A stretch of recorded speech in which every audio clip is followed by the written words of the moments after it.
3차 때는 이제 이 유대 땅이 멸망당하게 됩니다. 바벨론이 3번을 이제 쳐들어온 거죠. 바벨론, 이 다니엘은 바벨론 제국이 멸망할 그 당시에도 고대 근동의 새로운 맹주로 등장한 메대와 바사, 이 나라에서도 신앙의 절기를 지킵니다. 우리 한 장을 넘겨보면은 이 한 장 넘겨봅시다. 예, 여러분 좀 잘 보이지는 좀 흐리긴 한데 바사 나라가 있었고 메대 제국이 있었고 바벨론 제국이 있습니다. 고대 근동 당시에 바벨론이 패권 국가였고 바벨론이 메대에 의해서 멸망을 당합니다. 그리고 이 메대하고 바사는 페르시아예요. 근데 이게 이제 어떻게 보면 이제 결혼을 통해 가지고 메대는 바사의 할아버지 나라, 고레스의 할아버지의 나라였습니다. 나중에 이 고레스가 메대를 또 장악해 버려요. 그래서 나중에는 이제 바사 왕국으로만 남습니다. 메대, 바사, 이렇게 성경에는 나와 있지만 나중에는 바사의 고레스가 전체를 다 통치하고 바벨론을 또 장악하고 고대 근동의 패권을 이제 차지하는데, 그 왕조들을 이렇게 살펴보면 여러분들이 원고를 쭉 한번 보세요. 그리고 표를 쭉 보시면 이제 알 텐데, 바벨론 제국의 마지막 왕은 벨사살 왕입니다. 요 벨사살 왕을 무너뜨린 것이 메대 왕이라고 할 수 있고, 메대는 나중에 이 바사에 이제 합병이 되는 거라고 볼 수가 있습니다. 자, 여러분 한번 이 표는 한번 기억하시고, 바벨론은 남유다의 뛰어난 소년들을 선발해서 인질로 이렇게 끌고 갑니다. 이때 선발 기준이 굉장히 엄격했습니다. 왕족이나 귀족이어야만 했습니다. 또한 외모적으로도 흠이 없고 준수해야 했습니다. 이렇게 신체적으로나 두뇌적으로 뛰어난 소년들을 포로로 잡아갔죠. 그때 이제 다니엘과 다니엘의 세 친구가 있었단 말이에요. 그리고 바벨론은 이 소년들에게 바벨론의 학문과 언어를 가르쳐서 바벨론 제국의 이데올로기 교육을 시켜버립니다. 이것은 바벨론 치하 모든 식민지를 바벨론 제국의 속국으로 혹은 2등 국민으로 만들려는 계획이었습니다. 그 가운데 이름을 바벨론식으로 변경하는 것이 있습니다. 여러분, 원래 이제 이 다니엘의 이름의 뜻은 뭐냐면 다니엘 해가지고, 엘은 하나님이니까 하나님은 나의 재판장이시다, 하나님 이름이 들어요, 엘. 그런데 바벨론은 다니엘의 이름을 뭐로 바꾸죠? 벨드사살. 여기에는 벨이라는 신의 이름이 들어갑니다. 이 벨은 바벨론의 신이죠.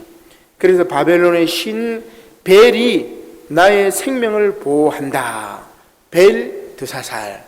다니엘, 하나님, 야훼 하나님이 아니라 벨드사살. 그러니까 이 바벨론의 신 벨, 이제 뭐 마르둑도 나오긴 하는데, 자, 이 바벨론의 신 벨이 나의 생명을 보호한다, 확 이렇게 바꿔버려요.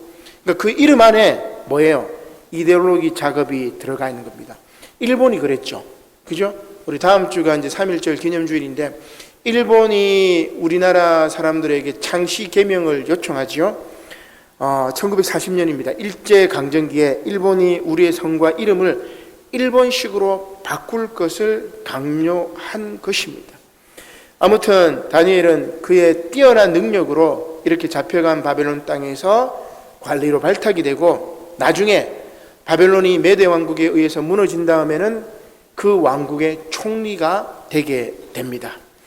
자, 물론 다니엘은 총리가 되어서도 유대인과 이방인들을 향하여 하나님의 뜻을 전하는 예언자의 역할을 소홀히 하지 않습니다.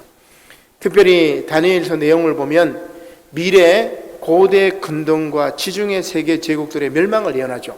다니엘에 보면은 이제 꿈의 한상이 있어요, 그죠? 느부갓네살의 꿈, 벨드사살의 예언을 해석하기도 하고 요한 묵시록과 같은 내용들이 많이 나오는데, 그거는 뭐예요? 여기 나와 있는 바벨론 제국이 멸망할 것이야, 메대와 바사 제국이 멸망할 것이야, 그 다음에 알렉산더 제국이 멸망할 것이야, 그 다음 로마 제국이 등장할 것이야. 그러나 그 로마 제국도 멸망할 것이야. 세계 패권 국가들은, 제국들은 다 무너질 것이라는 그 환상을 다니엘이 예언하는 겁니다. 그죠? 그래서 역사상 제국의 역사를 제가 늘 이야기했는데, 그 이후에 로마 제국, 그 이후에 합스부르크 왕국, 그 이후에 프랑크 왕국이라든지 그 이후에 뭡니까? 뭐 프랑스나 독일이나 대영 제국이나 미국이나 그 다음에 지금 막 패권 제국을 장악하려고 지금 막 베이징 동계올림픽을 통해 가지고 중국이 뭐 개막식 때 보니까 엄청나요. 보니까 그러니까 중국이 이만큼 컸다는 것을 세계에 보여주고 있는데 이 중국 제국이나 그 다음에 뭐겠어요? 이제 인도라든지 앞으로 인도가 한 3, 40년 후에 아마 제국으로 뜨지 않을까 생각이 되는데 이 세상의 나라들은 다 패권 국가 힘을 차지하려고 그렇게 해요. 그렇죠? 이 제국들은 멸망할 수밖에 없다. 이게 이제 다니엘이 보았던 환상이라고 이야기를 할 수 있습니다. 자, 이렇게 늘 하던 대로 기도하던 사람인 다니엘에게 하나님은 미래의 일, 곧 제국들의 흥망성쇠의 역사를 보여주었던 것입니다. 결국 기도가 다니엘을 지켜주었고 그에게 미래를 볼 수 있는 역사적 안목을 키워준 것입니다. 오늘 본문 말씀은 메대의 다리오 왕 통치 기간에 있었던 일이죠. 총리직에 있던 다니엘을 질투한 악한 무리의 음모가 진행이 됩니다. 당시 바벨론이나 메대 땅에는 수많은 민족들이 포로로 잡혀와 있었습니다. 능력 없는 이들은 노예로 전락하고 그 중에 미리 이제 아주 뛰어난 귀족이나 왕족들은 잡아와가지고 내시로 키우거나 그 다음에 세뇌 교육을 시켜가지고 2등 국민의 국가로 국민들을 지도할 수 있는 그런 식으로 이제 만들어 버린 겁니다. 그 포로들 가운데 뛰어난 이들은 출세를 하죠. 다니엘도 이제 그런 인물이었습니다. 그런데 포로로 잡혔던 다른 민족들 눈에는 유대인인 다니엘이 총리가 된 것이 못마땅했습니다. 사촌이 땅을 사면 여러분 막 배가 아프잖아, 그죠? 누가 잘 되는 거 보면 막 속이 뒤집어집니다. 나하고 똑같은 사람인데 저 사람이 갑자기 출세를 하거나 뭐가 이제 잘 되면은 막 속이 뒤집어져, 그죠? 이게 사람의 이제 인지상정이라고 할 수 있습니다. 그러니까 같이 포로로 잡혔는데 다니엘은 총리가 되고 자기들은 총리가 못 됐단 말이에요. 그래서 이제 막 다니엘을 해코지합니다. 결국 다니엘은 모함을 받아서 사자굴에 던져지게 되는 것입니다. 그러나 이 당시 이제 왕이 다리오 왕이었는데 이 다리오 왕이 그래도 뛰어난 다니엘의 능력을 아까워해가지고 참 걱정을 합니다. 그럼에도 불구하고 이렇게 이간질하고 괴롭히려고 하는 사람들을 막아낼 수가 없어요. 그 왕의 명령이었기 때문에, 자신이 명령이었기 때문에 자신이 지소를 시킬 수가 없었죠. 다니엘서 6장 13절입니다. 그들이 왕 앞에서 말하여 이르되 왕이여 사로잡혀온 유다 자손 중에 다니엘이 왕과 왕의 도장이 찍힌 금령을 존중하지 아니하고 하루 3번씩 기도하나이다. 왕 외에 다른 신이나 다른 어떤 그것에 이제 기도하면 안 된다고 얘기를 했는데 그렇게 하고 있단 말이에요. 왕이 이 말을 듣고 그로 말미암아 심히 근심하여, 그죠? 다니엘을 아끼는 사람이고 총리를 맡겨놓으니까 일을 잘해. 그런데 다니엘을 시기하는 사람들이 그냥 시기하는 게 아니고 왕의 명령을 가지고 탁 얘기해버리니까 여러분 왕도 어쩔 수 없는 거예요. 그래서 근심합니다. 다니엘을 구원하려고 마음을 쓰며 그를 건져내려고 힘을 다하다가 해가 질 때가 돼요. 그러니까 한나절 동안 계속해서 고민한 거예요. 그죠? 그러니까 얼마나 이제 다니엘이 뛰어난 사람이었고 얼마나 이간질하는 사람들이 악착같이 다니엘을 죽이려고 했는지를 알 수가 있습니다. 다리오 왕은 다니엘의 능력과 품성을 인정하였습니다. 또한 이 악한 무리가 다니엘을 해코지하려는 것도 알았습니다. 그래서 근심합니다. 그러나 해코지하려는 이들은 포기할 줄 모릅니다. 다니엘서 6장 15절이죠. 그 무리들이 또 모여. 자, 또 모여.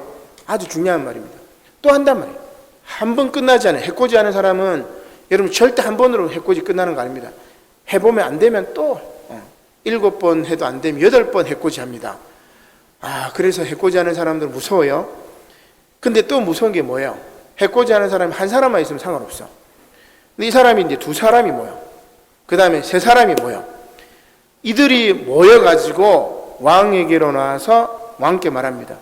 왕이여, 메대와 바사의 규례를 아시거니와 왕께서 세우신 금령과 법도는 고치지 못할 것이니라. 그러니까 왕도 이제 올무에 뭡니까? 묶인 거예요. 참, 그죠? 그래서 하나님 말씀으로 이렇게 해코지하면 여러분 기가 막힙니다. 그죠? 그래서 하나님 말씀을 정말 제대로 알지 못하면 하나님 말씀으로 이렇게 해코지하는 것들이 많아요. 목회자들이 참 그런 경우들이 많이 있는데 여러분 제대로 이제 판단을 해야 돼요. 자, 아무튼 이렇게 해코지를 하자 왕이 어쩔 수 없이 명령합니다. 다니엘서 6장 16절이죠. 이에 왕이 명령하며 다니엘을 끌어다가 사제굴에 넣는지라. 그럼에도 왕이 다니엘에게 이르되 너가 항상 섬기는 너의 하나님이 너를 구원하시리라. 참, 이 왕이 다리오가 믿음이 있었던 것 같아요. 이렇게 절대 권력을 가진 자도 해코지하려는 자, 이간질하려는 자를 막을 수 없습니다. 오늘 본문 말씀 마지막 구절이 그것을 잘 보여주죠. 다니엘서 6장 17절입니다. 이에 돌을 굴려다가 굴어기를 막음에 왕이 그의 도장과 귀족들의 도장으로 봉하였으니 이는 다니엘에 대한 조치를 고치지 못하게 하려 함이었더라. 그죠? 이거 변경하면 되는데 그건 못 고치게 딱 만들어버린 겁니다. 그리고 왕이 궁에 돌아가서는 밤이 새도록 금식하고 그 앞에 오락을 그치고 잠자기를 마다하니라. 참 이렇게 이제 해코지하는 이단 마귀 세력들은 사탄 마귀는 참 무서운 것 같아요. 그렇죠? 오늘날에도 불의한 자들이 이 다니엘 때와 같이 음모를 펼치고 있습니다.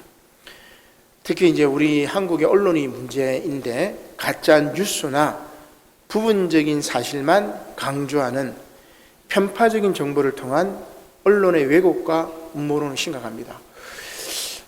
제가 이제 아는 어떤 장로님이 우리 노예에 있는 장로님인데 유튜브 하여튼 이상한 링크를 자꾸 보내와. 제가 장로님 건강하십시오 하면서 이렇게 빠져나와도 계속 링크를.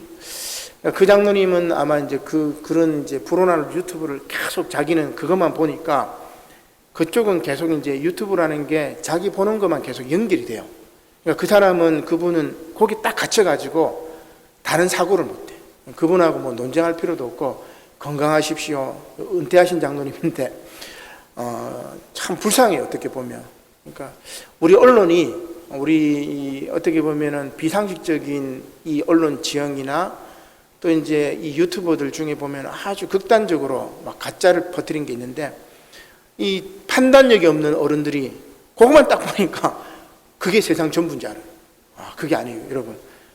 저도 신문을 봐도 국민일보나 뭐 한겨레 신문이나 이 같이 두 개를 같이 보면서 균형을 이렇게 하려고 해요. 조선일보도 마찬가지. 뭐 이렇게 신문들을 이렇게 봐도 사실이 뭔지, 팩트가 뭔지를 이렇게 확인을 하고 이렇게 하는데 지금 언론들이 제대로 취재하지 않습니다. 누가 한 말이 있으면 그거 그대로 뺏겨가지고 쫙 쓰기도 하고 가짜뉴스 막 퍼뜨려버리고 아니면 말고 식으로. 그래서 언론 개혁이 안 되면 우리나라의 미래가 없다는 생각이 많이 들죠. 소셜 온난화라는 책이 있습니다. 이 책이 이제 왜 소셜이라는 게 뭐냐면 이 SNS 알죠, 여러분, 그죠? 그래서 소셜 네트워크를 이야기하는데 유튜브라든지 페이스북이라든지 트위터라든지 뭐 우리 여러분 잘 아시는 그 뭡니까 카톡도 마찬가지 다 이제 이 소셜 온난화 그 소셜 네트워크 서비스인데 SNS라고 이야기를 하죠. 근데 이 분이 이 소셜 온난화라는 책을 가지고 뭐라고 이야기하냐면은 바로 이 SNS가 지구의 온난화만큼 위험하다 이렇게 이야기를 해요. 그래서 제가 그 책을 조금 이제 자세하게 이제 소개한 것이 오늘 설교문인데 뭐 다 생략하고 여기에서 뭐라고 이야기하냐면 이 저자가 아서입니다. 이 아서 찰스 아서인데 소셜 온난화가 심해지고 있는 요인을 세 가지로 분석합니다. 첫 번째가 스마트폰. 아이폰 등장 이후 사람들은 시간이 날 때마다 스마트폰을 들여다봅니다. 코로나 바이러스 때문에 비대면 상황이 더 이제 계속되니까 여러분 집에서 이렇게 보면 우리 아이들도 마찬가지예요. 뭐 책 보는 것보다는 이 스마트폰 들여다보는 게 더 많아요. 여러분들도 마찬가지죠. 스마트폰을 계속 들여보다 보죠. 스마트폰 보면 여러분 우리 수요 성경 공부, 사도행전 성경 공부 유튜브 좀 많이 보세요. 조회수가 별로 없어요. 보니까 우리 설교문 또 제가 한번 보면 조회수가 별로 없어요. 홈페이지 들어가서 좀 많이 보세요. 차라리 그걸 많이 보는 게 더 도움이 됩니다. 그러니까 가짜뉴스 그걸 계속 링크가 된 거 계속 보다 보면 사람이 이상해져요. 그런 거 많이 보지 마시고 이렇게 해야 되는데, 스마트폰 때문에 사람들이 날마다 이 스마트폰을 들여다봅니다. 대부분 이 SNS에 접속할 수 있게 되었고, SNS를 사용하지 않으면 사회적인 단절을 감수해야 되기 때문에 계속해서 이제 본단 말이에요. 두 번째가 이제 알고리즘. 이 알고리즘은 뭐냐면은 뭡니까? 쉽게 얘기하면은 그 이제 뭐 명령어라고도 이야기를 할 수 있겠나? 이제 이 연관되는 것들을 계속 보여줍니다. 사용자들을 자극하는 콘텐츠가 끊임없이 나타나고, 또 그렇게 생각하는 사람들이 서로 연결되도록 이렇게 만들어져요. 이제 그런 것들이 이제 알고리즘인데, 분노하고 혐오의 말이 넘쳐나 가지고 이런 사람들은 또 그런 유튜브에 탁 모이게 만들어져요. 그리고 혐오하고 분노의 말이 넘쳐난 사람들은 이것을 바로 행동으로 이어지게 됩니다. 백인 우월주의자들, 흑인들을 막 죽여버리고, 그죠? 인종차별주의자들, 혐오 발언하는 사람들은 그들끼리 딱 모이도록 이렇게 유튜브가, SNS가 만들어져요. 세 번째는 이러한 스마트폰의 확장과 알고리즘의 도덕성 없음 현상에 대한 규제나 제약이 존재하지 않아요. 페이스북도 마찬가지였고, 우리나라의 네이버나 다음 이 포털 같은 경우는 알고리즘을 이상하게 만들어가지고 아주 가짜 뉴스들이 위에 딱딱 들어가도록 만들어버리고 이상하게 바뀌어버렸어요. 근데 거기에 대한 규제나 제약이 존재하지 않아요. 우리나라 같은 경우 더 심합니다. 외국 같은 경우는 검색을 하면 그 뉴스 서버로 들어가도록 만들어버리는데, 우리나라는 그 뉴스들이 그냥 떠버려요. 그래서 판단력이 부족한 어른들이나 아이들은 이 포털 사이트 쭉 보면은 그 위에 있는 것들을 순서대로 쭉 보면서 이렇게 잘못된 정보들을 이렇게 본단 말이에요. 균형이 없으면 그렇게 한 1, 2년 일이 지나다 보면은 완전 이상한 사람이 돼버리는 거죠. 저희한테 톡을 보내는 그 장로님이 바로 그런 분인 것 같아요. 옛날에는 참 순박했던 어르신인데 왜 그렇게 바뀌었을까 참 걱정입니다. 자, 최근 우리 사회에서 경험하는 바, 특히 정치 이벤트가 있을 때 SNS는 허위 정보와 편가르기가 판을 치는 장이 됩니다. 정치인들은 극단적인 발언을 쏟아내고 주목을 받죠. 언론은 또 이것을 대서특별합니다. 혐오와 차별을 부추기면 돈이 생기죠. 표가 나오기 때문입니다. 그래서 유튜버 같은 경우도 조회수가 많으면은 이런 광고가 붙어가지고 돈이 돼요. 그래서 유튜버들 보면은 뭐 돈 많이 버는 사람들은 광고 수입으로도 뭐 한 달에 한 몇천만 원씩 이렇게 번단 말이에요. 그러니까 사람들이 많이 봐야 되니까 혐오 발언이나 차별 발언이나 혹은 좀 이렇게 극단적인 영상들을 막 올린단 말이에요. 이제 거기에 이제 도취돼 버리면 안 돼요.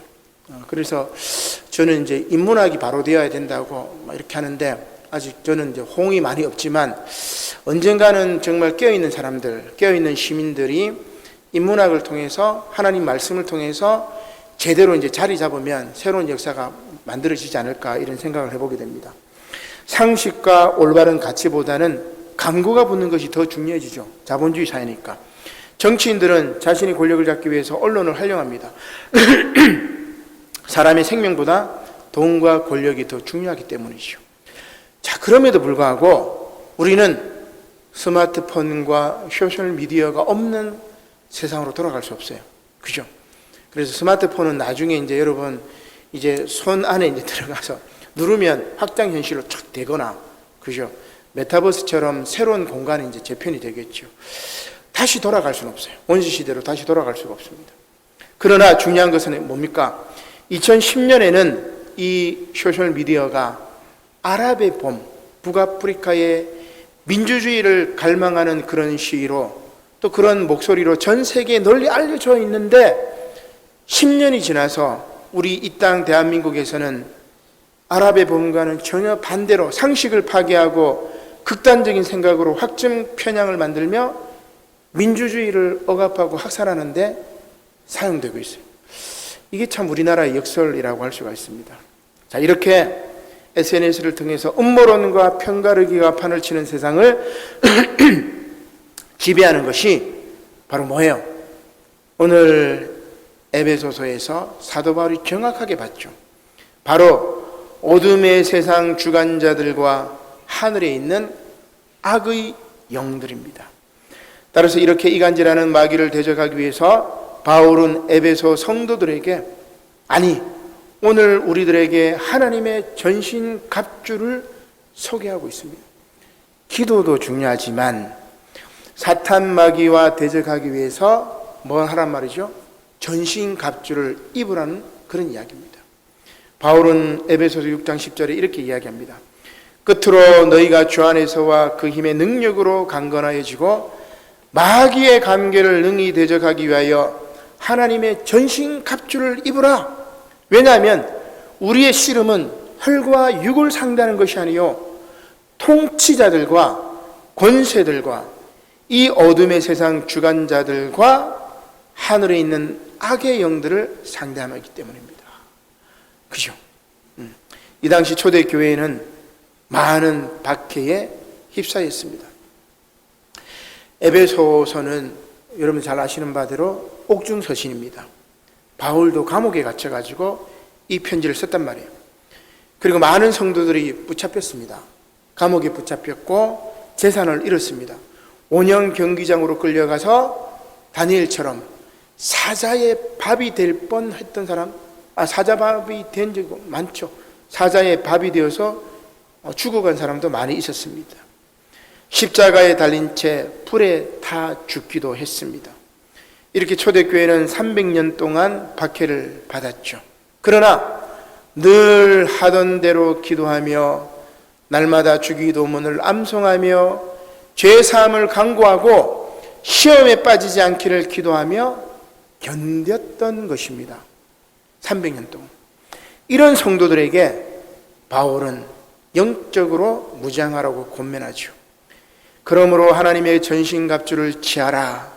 이는 악한 날에 너희가 능히 대적하고 모든 일을 행한 후에 서기 위함이라. 바로 서기 위함이라. 그런즉 서서 진리로 너희 허리띠를 띠고 의의 호심경을 붙이고, 호심경은 이 갑옷입니다. 이 가슴에 붙이는 평안의 복음이 준비한 것으로 신을 신고 모든 것 위에 믿음의 방패를 가지고 이로써 능히 악한 자의 모든 불화살을 소멸하고 구원의 투구와 성령의 검 곧 하나님의 말씀을 가지라고 이야기합니다. 근데 이제 이 전신갑주는 여러분들이 검색해 보면 아시겠지만은 로마 보병의 모습이에요. 로마 보병, 투구, 갑옷, 검, 창, 검, 그 다음에 방패. 가만히 보면 이제 이 바울은 성도들을 지켜주고 보호해주는 장비를 먼저 열거합니다. 진리 허리띠, 의의 갑옷, 평안의 신, 믿음의 방패, 구원에 대한 소망, 투구. 이건 다 방어용 무기지요. 방어 무기를 장착하라는 것입니다. 그리고 이 전투에서 사용되는 유일한 공격 무기가 뭐예요? 하나님의 말씀, 그게 검이라는 말이에요. 하나님의 말씀이 공격용 무기라는 말이에요. 그죠? 그래서 오늘 하나님의 말씀이 바로 서게 되면은 우리는 비상식과 가치가 혼란한 이 세상, 거짓 정보, 가짜 뉴스가 판을 치고 언론이 제 역할을 하지 못하는 이 세상에서 하나님의 말씀 그리고 상식에 기초하면은 바로 진리가 우리에게 전하는 그 음성을 들을 수가 있는 겁니다. 수비로 제대로 방어하고 공격으로 악의 영들을 무너뜨리라는 것입니다. 이때 늘 하던 대로 기도하는 사람이라면 성령께서 함께 하십니다. 늘 하던 대로 기도하는 사람이라면 하나님께서 그를 지켜주십니다. 사랑하는 성도 여러분, 하나님의 전신갑주를 입고 늘 하던 대로 기도함으로써 가짜뉴스가 우리를 혼란케 하는 이 불의한 세상과의 매일의 영적 전쟁에서 승리하시기를 주님의 이름으로 간절히 축원합니다. 아멘.